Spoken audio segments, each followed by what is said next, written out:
So your house did flood, and Oh, absolutely flooded. And I remember the day it happened and what I was feeling. It was a Monday night. We knew the city decided to release the levees at 1 a.m. So that must have been Monday, the evening. Tuesday morning, I woke up. I was still in the home. When I woke up, I looked outside, and like I said, it was just a huge lake. You couldn't see anything. My backyard the windows were covered half full. It was maybe we had 2 centimeters of water, and I'm like, I need to go. I just need to go. So I packed a tiny little suitcase, just thinking I'm going to be gone 2 days. You know what? Nothing's happened. It's not going to happen. So I walked out my front door in my little water boots with a tiny little bag, and I had to trench through about 3 feet of water outside with my tiny little suitcase. And I walked about 6 blocks out because no one can come in because the water was so high. So it's like, okay, what do I pack? What do I need? How long am I going to be gone? All these questions came up and you wasn't sure. But I will never forget walking through those waters, those 6 blocks, and I had to hop onto a truck just to get out. I stayed with in 2 places. I don't have any family here. It's just me. So I stayed with a dear friend that let me stay with her. We stayed there about 6 days. Those 6 days were probably the hardest 6 days because anytime you turned on the news or the radio or the TV, all you heard was hurricane talk, hurricane talk, hurricane. And here you go, it's like, I want to go back home. What's my home look like? Do I have 2 feet, 3 feet? You're questioning yourself. The uncertainty kills you. But those 4 days, my friends that I stayed with, they live close, and I picked the closest people to here.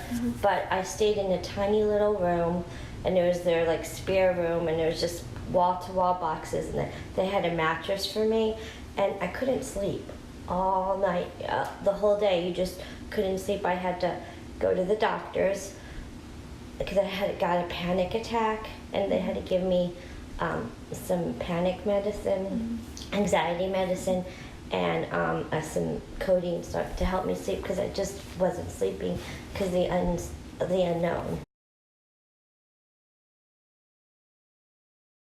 And I had a hard time signing up with FEMA, and because I can't quote how many people were affected by a hurricane, but I literally called every 15 or so minutes because I kept getting hung up on. And I'm like, okay, what do I do? What is the process? How do I fill out the application? Did I do this correct? All these questions just came flooding, and it took me about 3 days to finally get through FEMA and apply. But I applied immediately. That say it happened the 28th, the 29th. I applied immediately. But again, it was just very difficult getting to FEMA, and you went onto the FEMA website, and it still had information from the past hurricane, and it wasn't updated, and that was frustrating to me. So after that initial week that I stayed with a friend, I lived with one of my friends for about 6 months, and every single weekend from, let's say, mid-September to about March, let's say, every single weekend, my energy and my power was just taking care of the home, getting contractors, making appointments with contractors. So during the week I lived with my friend, but during the weekends I came and I was a squatter in my own home on the 2nd floor. Because when you see the pictures, this was all gutted out. But I'm very blessed because I had the first week, those initial 6 days, I had an army of friends come and help me, and they gutted out the whole home. That's amazing. Literally 40 to 50 people came, and the community was here. Everyone was helping us with food. So yes, you weren't affected it, but a lot of them had that hurricane remorse. That saying, Houston is strong, those words were not just words, they were put into action, because those 6 days after we were allowed to come, this whole neighborhood was affected. Like when you drove into my subdivision, Maybe the first 3 blocks weren't affected, but the rest of us was. You drove around, there were food stands donating food. People were driving around in their cars offering food to all the helpers and the workers. Churches were going around.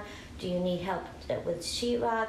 Do you need help getting rid of mold? They donated cleaning products, the whole community. Even my own employment, my school, I work for Spring Branch ISD at Memorial Drive Elementary, and the counselor there. All the parents got together and they donated money.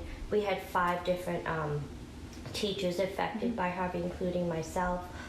And they gathered a pool of money, and we got about $1,700 each. Wow. So the whole community came together. And it's kind of ironic because as counselor, I'm a counselor, you have to be strong. And I was like, I got affected by Harvey, but I had to present to my faculty about what you can do for yourself. And so I put up a whole PowerPoint about what can you do for yourself, what resources you can go, and there was one slide, how do you take care of yourself? And I was like, I need a break, I need a moment. I had to walk away because it was the whole Harvey was fresh in my my mental capabilities, and it just, I had to take a break about taking care of yourself, and that's something really important. You do have to take care of yourself before you can do anything else.